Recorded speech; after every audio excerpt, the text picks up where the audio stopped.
Hola, les doy la bienvenida a este video y en esta oportunidad vamos a estar resolviendo un ejercicio en el que vamos a calcular el área de una región plana utilizando integrales dobles, específicamente haciendo un cambio de variables y trabajando con coordenadas polares. Vamos a ver qué nos pide el ejercicio. Bueno, en la siguiente figura se muestra una región delimitada por el eje de las abscisas, que corresponde al eje X, una circunferencia de ecuación x cuadrado más y cuadrado igual a 4 y otra de ecuación x cuadrado más y cuadrado menos 4x igual a 0. Se pide entonces hallar su área utilizando integrales dobles.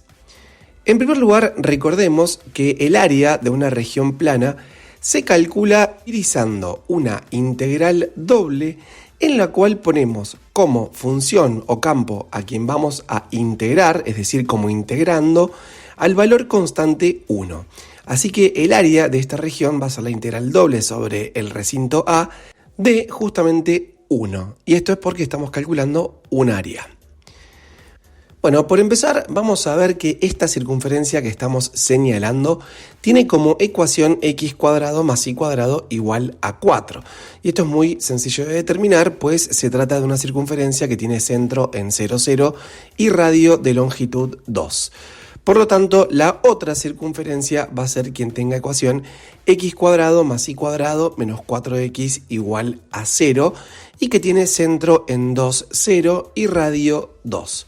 Por supuesto que a esto lo podríamos determinar de manera analítica completando cuadrados y obteniendo la ecuación canónica de esta circunferencia que está dada en forma general.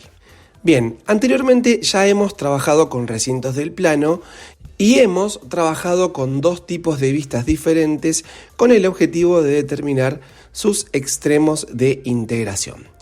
Bueno, no vamos a probar en este caso determinar los extremos de integración para esta integral utilizando alguno de los tipos de vistas que habíamos visto anteriormente. Me refiero a los del tipo 1 o los del tipo 2 y yo voy a pasar a darte directamente la respuesta y cómo se trabajaría en este caso.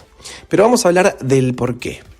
Si utilizáramos alguna de las vistas estudiadas anteriormente, vas a poder notar que inevitablemente vamos a tener que trabajar en los extremos de integración con funciones que tienen raíces cuadradas.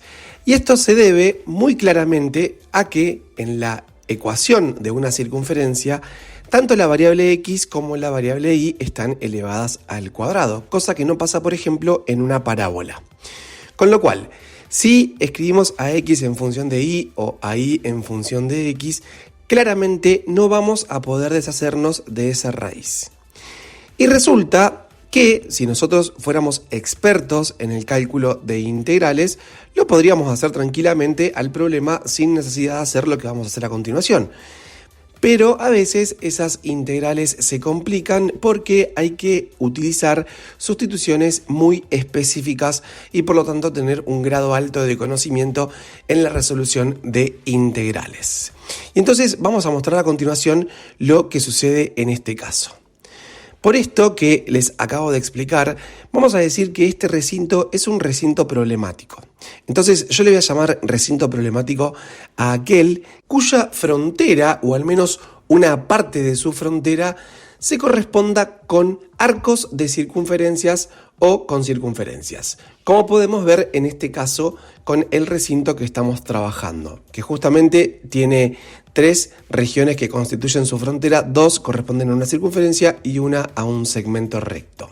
Pero bueno, antes de continuar, no quiero dejar de lado que este problema no lo vamos a tener únicamente con circunferencias, sino con otros entes cuyas ecuaciones tengan este problema de tener las dos variables al cuadrado, como por ejemplo también podría pasar en el caso de la elipse. Bueno, retomando lo que habíamos dicho anteriormente, este se trata de un recinto problemático. Y entonces vamos a abandonar al sistema de coordenadas cartesianas x, y, al sistema rectangular al cual estamos acostumbrados a trabajar habitualmente y vamos a realizar un cambio de variables.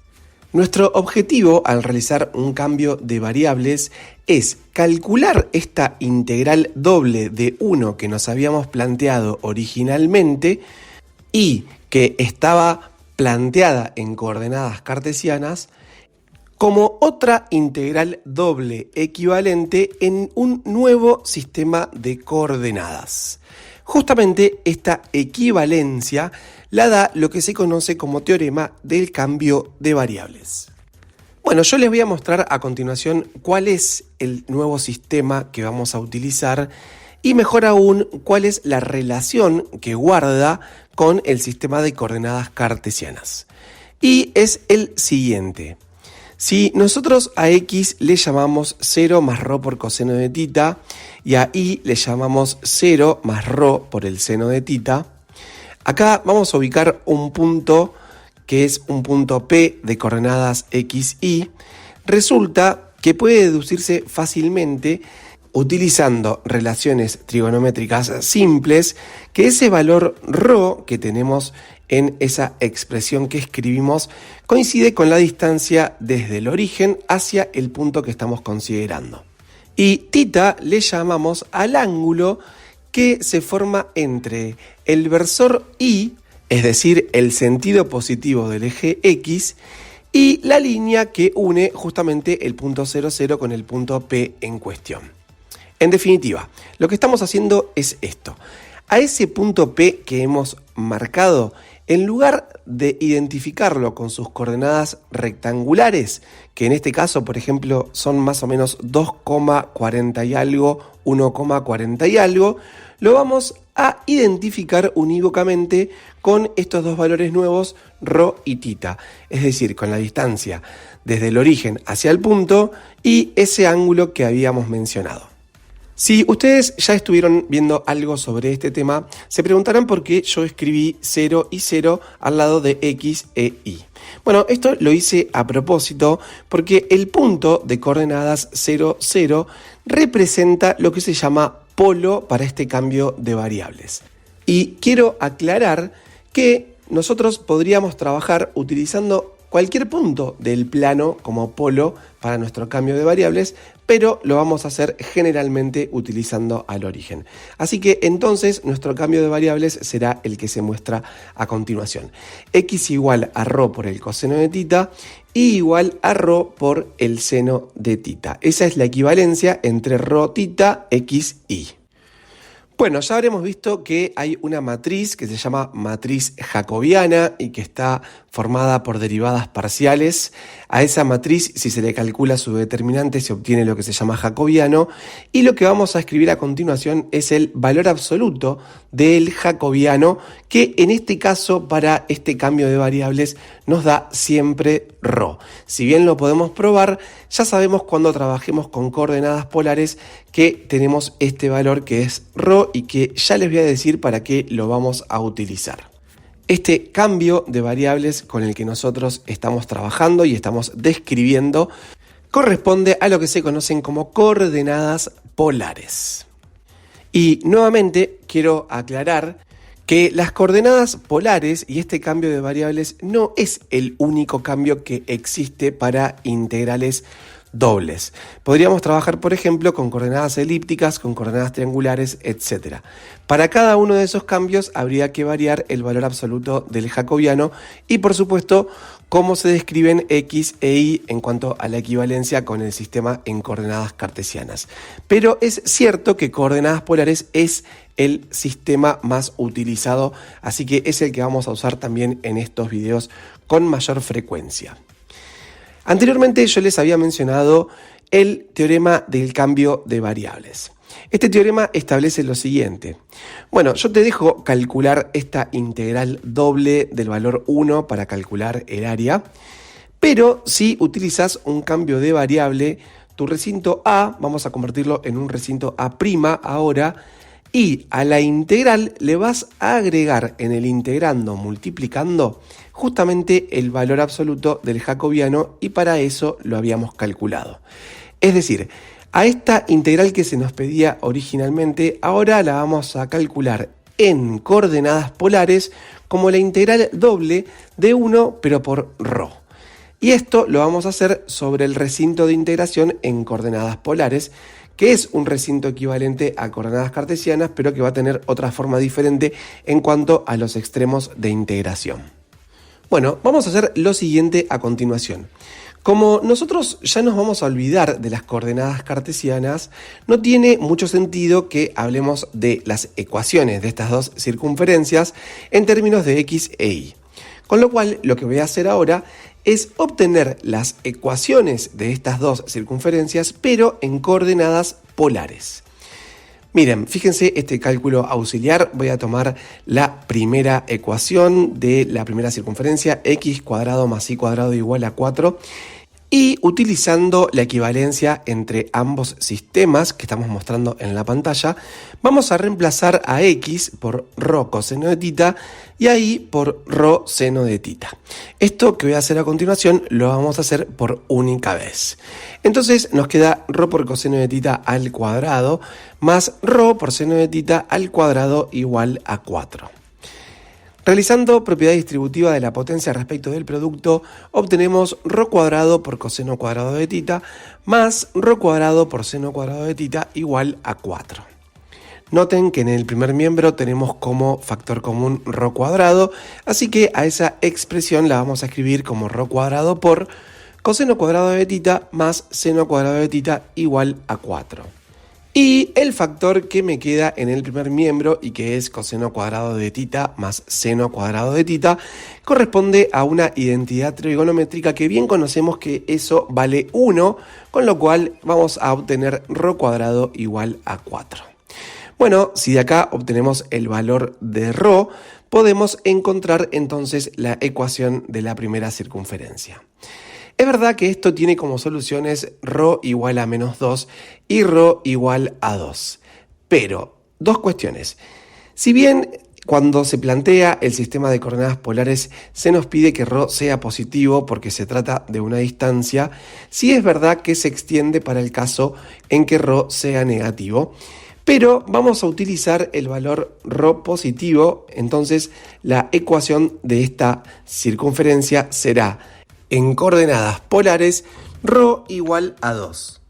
Bueno, no me quiero extender mucho sobre el tema, pero también les quiero decir que rho igual a menos 2 corresponde a la ecuación de la misma circunferencia.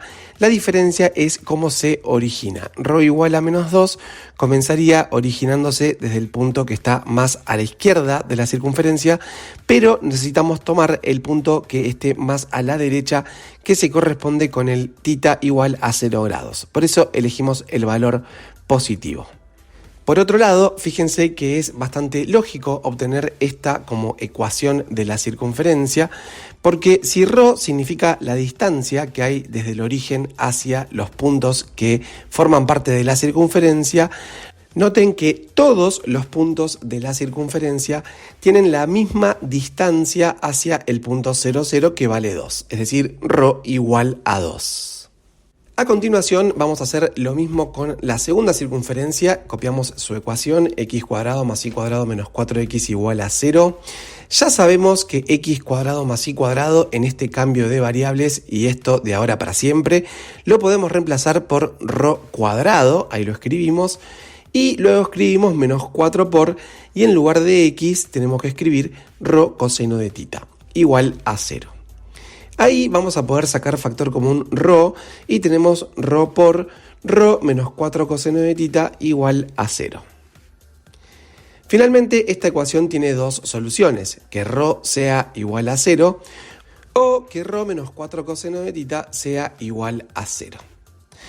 La ecuación que obtuvimos por la primera vía, rho igual a 0, claramente no corresponde a la ecuación de esta circunferencia porque se corresponde justamente con la ecuación del origen o de una circunferencia que podemos pensar que tiene radio 0, es decir, una circunferencia degenerada. Esto sale por una cuestión matemática en la solución, así que la vamos a descartar. Y vamos a quedarnos con la segunda ecuación obtenida, de donde se obtiene que rho vale 4 coseno de tita. Esa es la ecuación de la segunda circunferencia. Entonces, en esta pantalla nueva que vamos a mostrar, vamos a reemplazar las ecuaciones que teníamos en coordenadas cartesianas y las escribimos en coordenadas polares, cada una con su ecuación.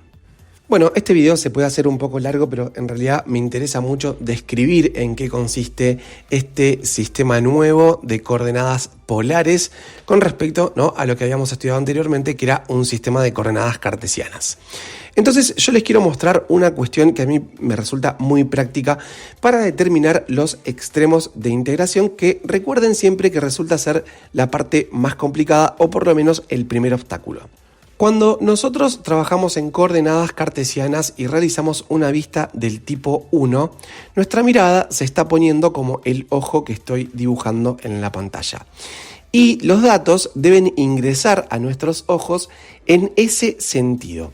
Decimos que x varía entre tal valor y tal valor, e y varía entre dos funciones.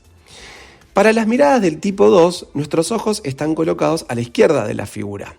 Y la información entra en ese sentido. Decimos que y varía entre tal valor y tal valor constante y que x varía entre dos funciones de y. Para el caso de las coordenadas polares, debemos abandonar por completo estas dos miradas laterales y ubicar nuestros ojos hacia un punto de fuga que va a coincidir con el polo de este sistema. Es decir, mirar todo desde el 0, 0, como estamos mostrando ahí en la pantalla. La información ahora nos tiene que caer de esa forma que estamos mostrando, es decir, todo fugado hacia el origen. Esto es una forma que encuentro de explicarlo, pero ahora lo vamos a explicar también con este ejemplo, así que vamos a ver en qué consiste. Para esta figura, nuestro objetivo, como siempre, es conocer entre qué valores varía el ángulo θ para generar a esta región y entre qué valores varía la distancia ρ al origen.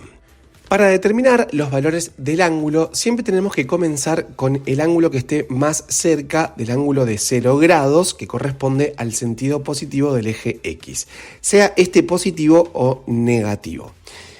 Bueno, sin más, vamos a la siguiente animación. Podemos notar que el ángulo que comienza a generar esta figura justamente es el ángulo de 0 grados y que esta figura se genera hasta tomar ese otro ángulo que hemos marcado. Bueno, ya lo vamos a averiguar. Ahora hablemos un poco del valor ρ. Para eso voy a marcar este punto A y este punto B auxiliares y un segmento verde que va a ir recorriendo la figura hasta que la genere. Lo que tenemos que observar nosotros es la distancia que hay desde el punto A hacia el origen y desde el punto B hacia el origen mientras que recorre la figura. Mientras vemos que las distancias al punto A siempre se mantiene fija, las distancias al punto B se van modificando. De hecho, van siendo cada vez menores. Tengamos en cuenta entonces esta cuestión a la hora de realizar los extremos de integración. Bueno, vamos a escribir acá a continuación θ y ρ para escribir su variación. Voy a dibujar esta línea que claramente corresponde con el ángulo de 0 grados, así que ese va a ser el extremo inferior de θ. Y ahora vamos a dibujar esta línea, pero la verdad es que no conocemos el valor de ese ángulo. Uno más o menos podría aproximarlo, pero vamos a calcularlo, por supuesto, en forma exacta. Para ello, pensemos lo siguiente. Ese ángulo se da en un punto por el cual las circunferencias ambas pasan simultáneamente.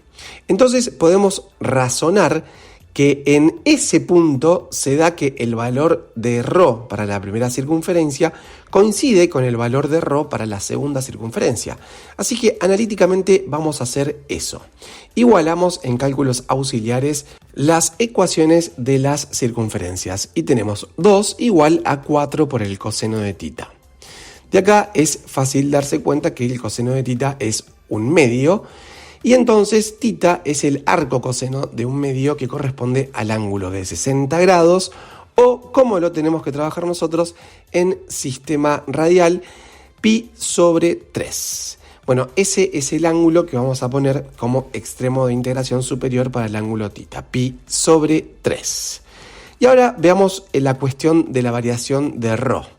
Nosotros habíamos dicho que usualmente nos conviene poner una persona dentro del recinto para que nos ayude a delimitar los extremos de integración. Pero en este caso fíjense que los pies de la persona no apuntan ni hacia el eje X ni hacia el eje Y, sino hacia el polo, que en este caso es el origen de coordenadas. Podemos pensar que esta persona pisa constantemente ese arco de circunferencia que nunca varía dependiendo del ángulo y que siempre es constante. ¿Y que vale cuánto? Sí, exactamente el valor del radio de esa circunferencia, es decir, 2. Con lo cual vamos a escribir 2 como extremo de integración inferior. Y por otro lado, a su cabeza se la está chocando con ese arco de circunferencia que corresponde a la otra circunferencia, pero notemos que, por ejemplo, para el ángulo de 0 grados la distancia es 4 y sin embargo para el ángulo de 60 grados la distancia es 2. Es decir, va disminuyendo como habíamos intuido en la animación que mostramos en la pantalla anterior. ¿Esto qué quiere decir? Que el valor ρ va cambiando según el ángulo tomado. Entonces significa que, por supuesto, depende del ángulo tomado y claramente esa dependencia la da la ecuación de esa circunferencia. Así que el extremo superior es 4 coseno de θ y ahí tenemos entonces los extremos de integración para realizar esta integral. Vamos a proceder entonces a resolverla. Escribimos la integral de 1, que era lo que queríamos calcular, y ahora la vamos a escribir, según el teorema de cambio de variables, en coordenadas polares. Escribimos los dos ganchos de integración, ponemos 0 y pi sobre 3, que corresponden con el diferencial θ, y ahora vamos a escribir en el segundo gancho 2 y 4 coseno de θ, que se corresponden con el diferencial ρ. Ponemos un 1 porque lo que tenemos que calcular es un área, pero muy importante no olvidarse que para el teorema del cambio de variables es necesario que la equivalencia se dé si agregamos el valor absoluto del jacobiano en la integral. Así que ahí nos queda ρ. Bueno, todo lo que queda es integrar. La integral de ρ respecto de ρ es ρ cuadrado sobre 2, así que ahí escribimos el gancho de integración, ρ cuadrado sobre 2, abrimos la barrita, escribimos 4 coseno de θ y 2, y el diferencial θ porque todavía nos queda integrar eso. En un paso siguiente, de ρ cuadrado sobre 2, el 2 que está en el denominador lo pasé para afuera como un medio, y ahora nos va a quedar, si reemplazamos por 4 coseno de θ en ρ, 16 coseno cuadrado de θ. Y si reemplazamos por 2, nos queda menos 4 aplicando la regla de Barrow. La integral de coseno cuadrado es una integral que ya ha sido trabajada. Vamos a poner directamente el resultado de 16 coseno cuadrado de θ al integrarlo y se obtiene 8θ más 4 seno de 2θ. Menos la integral de 4 que es 4θ. Y a esto lo vamos a calcular entre 0 y pi sobre 3. Bien, si reemplazamos por pi sobre 3, en el primer caso nos queda 8 por pi sobre 3, luego nos queda más 4 por el seno de 2/3 pi, menos 4 por pi sobre 3. Y si reemplazamos por 0, por supuesto todo da 0, así que nos queda un medio por 8 por 0 más 4 por el seno de 2 por 0 menos 4 por 0. Bueno, esto nos va a quedar un medio por, y el resultado del primer término nos queda 4/3 pi más 2 raíz de 3, a lo cual le vamos a restar el 0 que daba el segundo término. Así que ahí tenemos finalmente el valor del área que estábamos buscando, que es 2/3 pi más raíz cuadrada de 3 unidades de área. Con esto hemos terminado este ejercicio. Espero que el video te haya sido de utilidad y nos vemos en la próxima.